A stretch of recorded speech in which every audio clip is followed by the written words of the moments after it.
Hi everyone, this is Cesar from Gibson, and what an honor it is to welcome the icon, my dear friend, Dave Mustaine, to the Gibson family. Welcome, Dave.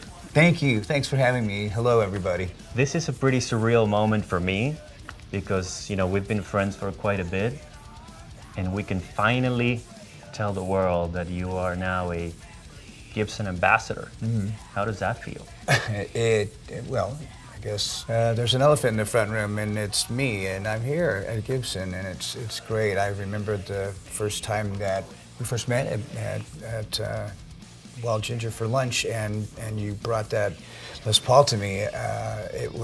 That was one of the most amazing gifts I'd been given in my career, because nobody really knows how much I grew up secretly coveting Gibson products, and I think anybody with the right mind would be able to tell, because I play V's and Explorer-shaped guitars, and I was playing in Panic, the band I was in before Metallica, and I wanted so badly to have a legitimate Gibson guitar, but it was way out of my price range. But for me at that time, I was just a kid. But I did find one I really liked, and I ended up, because it was a copy, contacting a luthier and saying, God, it must have been a great story, because he sent me one, and I got a can of clear paint and whatever. On the headstock? Put it on there, yeah, put it on the headstock, and I thought I had arrived. I thought it was the greatest thing in the world, and when you brought that real one to me,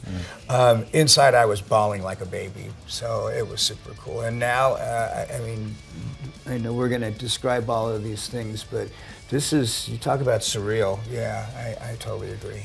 Let me tell you a story. So when I was learning how to play guitar, I had a Spanish guitar at home. Mm-hmm. My parents wouldn't buy me an electric guitar, so I had to learn on that Spanish guitar. Mm-hmm. When I was able to finally afford an electric guitar, I could only afford one. Mm-hmm. And so I bought an electric guitar. It was a whatever guitar. Then I brought it down to Buenos Aires, where I grew up, sold it, and then bought my first Les Paul when I came back to the US. I was able to then afford my first Les Paul, but I could still afford only one guitar. Mm-hmm. And then here comes the wave of hard rock and heavy metal that I'm starting to listen to and that I'm loving, and then you put out your signature Jackson. And I sold my Les Paul, the only guitar I owned, to buy your signature Jackson. That was I remember that guitar because it stayed with me for several years until I ended up selling it to buy back a Les Paul. Mm-hmm. You know, nothing bad to say about Jackson or any of the guitars that I've played in the past. I think every guitar that I've made with somebody, I've learned a little bit more about making guitars, and of course I'm nowhere near as astute as the engineers and the guitar makers at Gibson, but you just learn a little bit about what you want to do, and when you told me what happened with the acoustic that we designed and how that's going to carry over to the other models, that just it was probably some of the most flattering news I've ever heard from a product that I've worked with. That was really cool. Yeah. I mean, I love the way that it sounds right now, but when you were describing it last night, I could never have described the guitar as well as you did. Yeah, that guitar, which is the one that you're seeing next to Dave, it's a prototype that's going to be the Bloodburst acoustic when we bring that to market.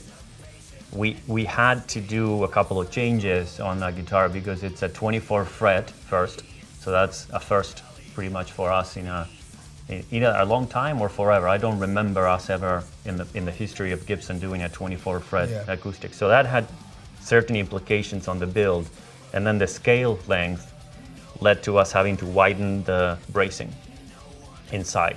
So having to widen the bracing brought an incredibly balanced set of lows, mids, and highs that normally in that size body guitar you don't really get. It's more attenuating or actually amplifying the mids. So when we found that out as a consequence of the changes we made for your prototype, we're now going to carry on that wider bracing for that type body. So in a way, it was thanks to you challenging us to find that, and we're going to carry it on now. That's so awesome. And you guys, now you have to get one of everything. So I want to thank you for trusting us during this journey, for wanting to work with us, for being patient, for contributing ideas, for being engaged. That's one of the things that I really love when we work with our artists, especially when we get artists like you that are so engaged, that are so into it, that want to participate in the design of the guitar, that wants to test every single aspect of everything we put into it, and that makes it really special. I feel that. Thank you very much, Dave. Yeah, thank you. It's been very hospitable and just welcoming, and I can't wait to go meet the people in the factory. It's been the biggest challenge that they've had in the last, many years. So they're That's excited. great. That's great. Yeah. I want to welcome Dave Mustaine to the Gibson family as one of our ambassadors.